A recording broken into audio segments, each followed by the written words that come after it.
How y'all doing? You know, I really wasn't intending on coming to you live today. But, you know, where I'm from, down in the country, we say you have to scald a hog when the water's hot.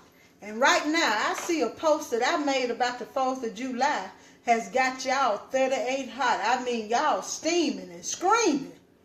Woo, that little post about the 4th of July made some of y'all 38 hot and made y'all exhibit a real special kind of stupid. Let me put my butter and eggs down so I can get them room temperature to put in this cake. Let me tell y'all something. When I said what I said about the 4th of July, I meant it. And I meant it in this way. Because, see, some people came on the post saying, well, I celebrate the day for certain reasons. And that's okay. I don't have any problem with that.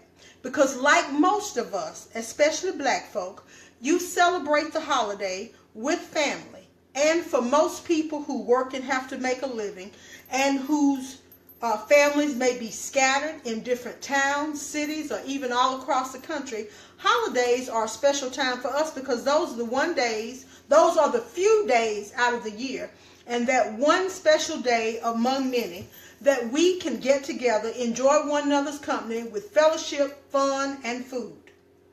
Now, you may not all be commemorating the holiday per se, but there are some of you, and y'all know good and hell well, some of y'all going to the beauty shop, getting your outfits off layaway, buying firecrackers, and going broke, selling food stamps and everything else to celebrate the 4th of July.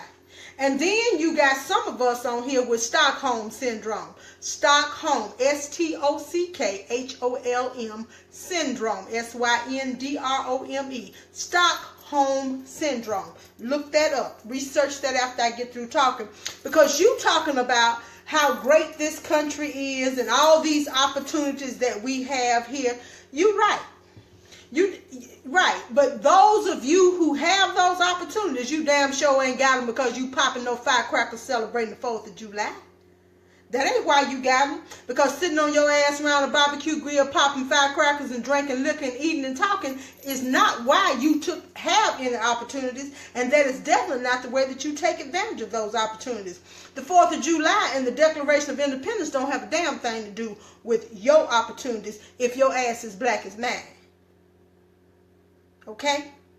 Because when the Declaration of Independence was signed in 1776, you were still out there, baby, trying to get that 9-foot sack full of cotton, or you was out there cutting them tobacco leaves, or you was slicing down them sugarcane stalks, depending on what part of the South you were in. If you was in the Carolinas and Virginia, you was fooling with tobacco leaves.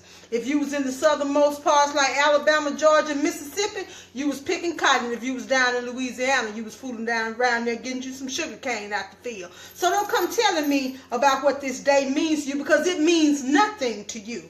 It celebrates, July the 4th celebrates the colonial part of the United States, their separation from England. That's for that reason. Okay? So don't come telling me nothing about no opportunity you got. Because, see, your opportunities that you have are linked to the Emancipation Proclamation. It's linked to Brown versus the Board of Education. It is linked to Plessy versus Ferguson. It is linked to the 1955 boycott of the buses in Montgomery. It is linked to the bombing of the 16th Street Baptist Church in Birmingham, Alabama. It is linked to the Little Rock 9 over in Little Rock, Arkansas. It is linked to the Scottsboro Boys. It is linked to Emmett Till. It is linked to Fannie Lou Hamer. It is linked to June 19th, when it is celebrated, when that day is set aside as the day that the last black people in Texas got the message that they were free. So my problem is not what you want to do on July the 4th. But my problem is that you have to be a special kind of silly to celebrate and talk about how wonderful July the 4th is in your freedom and your opportunities as an American when you don't put that same emphasis on Juneteenth. When you don't put that same emphasis on Watch Night on December 31st for watch night. And if you don't know what watch night is, you look like a damn fool hollering talking about what July 4th is. And as far as the brother talking about the opportunities that people are packing up, shipping crates over here to come over here, let me tell you one thing. Your folks been over here 400 years, and somebody can pack up a crate and come over here with skin just a little lighter than yours and hair straighter than yours and live tax-free for 7 years, but they damn sure ain't gave you that opportunity. So please, if you hot, if you mad, you can get glad in the same drawers you got mad in. Because if you, as a black person in America, don't celebrate and elevate and help to potentiate and perpetuate your own history of your own people like you do his capital H-I-S story that was taught to you in school, you are special kind of stupid.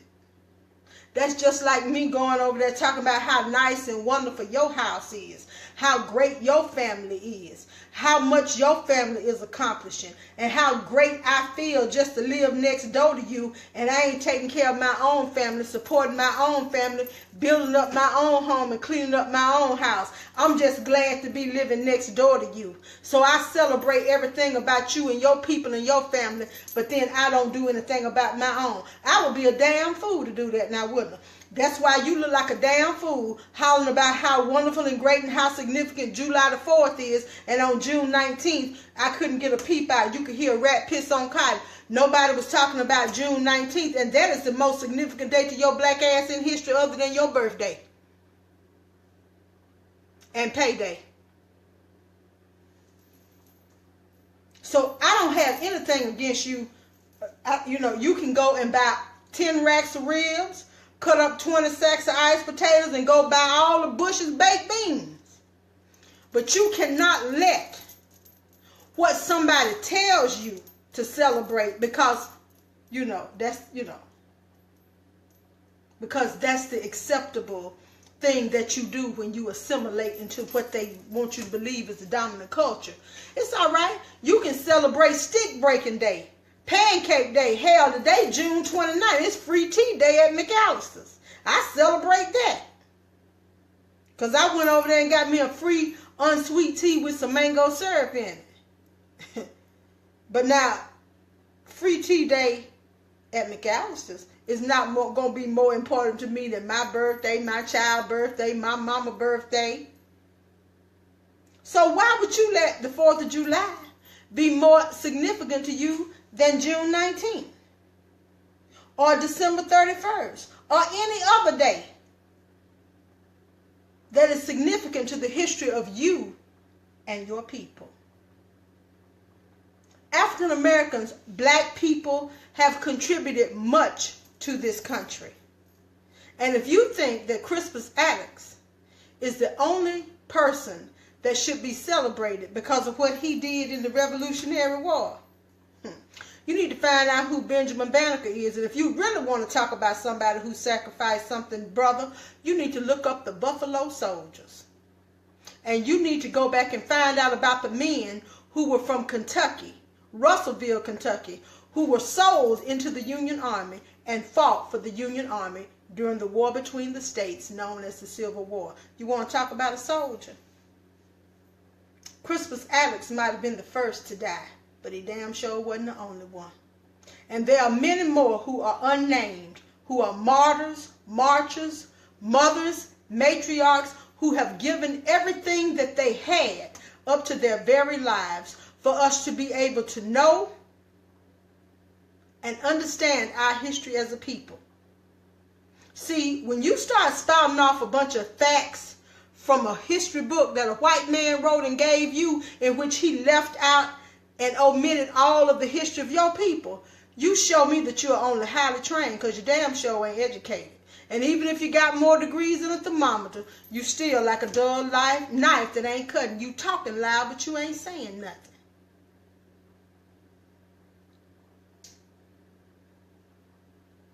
There's nothing wrong with acknowledging the history and heritage of the land that you live in.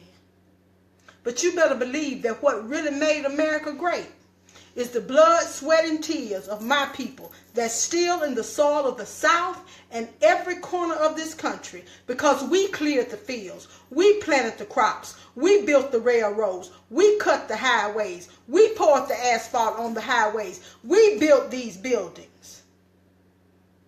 Benjamin Banneker was one of the greatest architects who ever lived. As a matter of fact, St. Jude Hospital in Memphis, Tennessee was designed by a black man. You can't even go down the street and be safe on the streets of America without knowing about the traffic light that was created by Gary Morgan.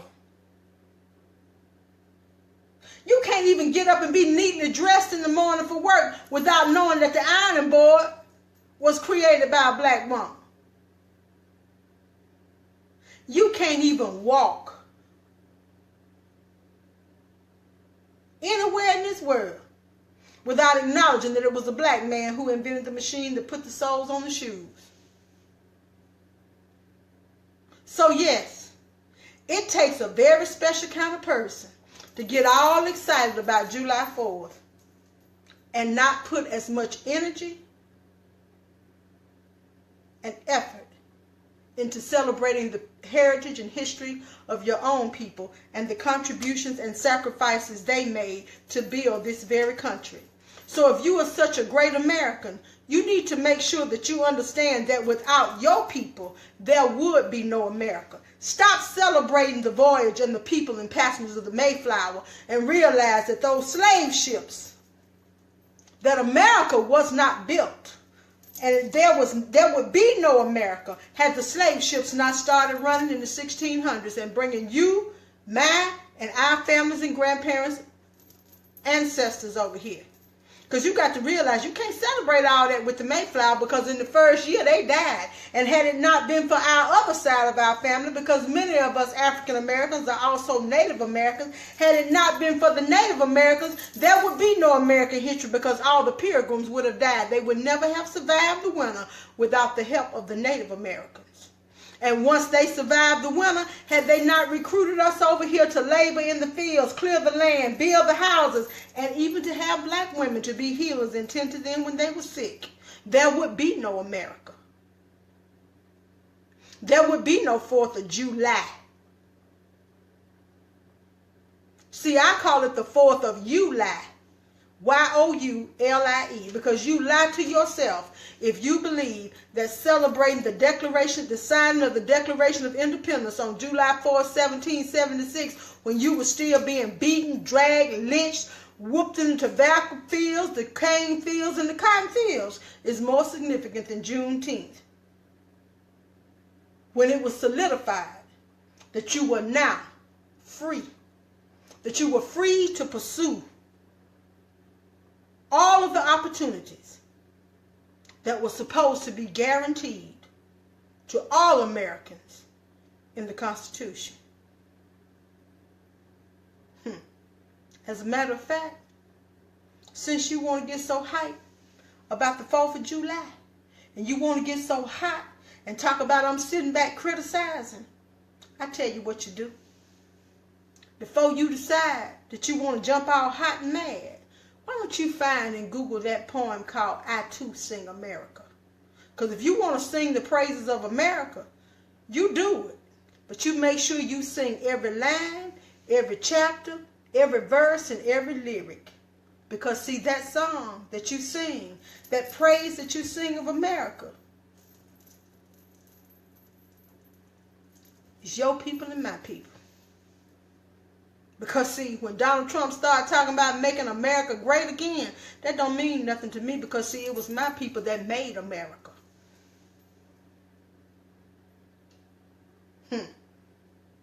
As a matter of fact, Dr. Feelgood Potts is often said to be, he was often rumored to have said, when we would go down on Beale Street in Memphis, Tennessee, talking about the blues, Dr. Feelgood would say, I built this. And he wasn't lying. And if you get a chance, you should find out who Dr. Feelgood Potts is. He's a great blue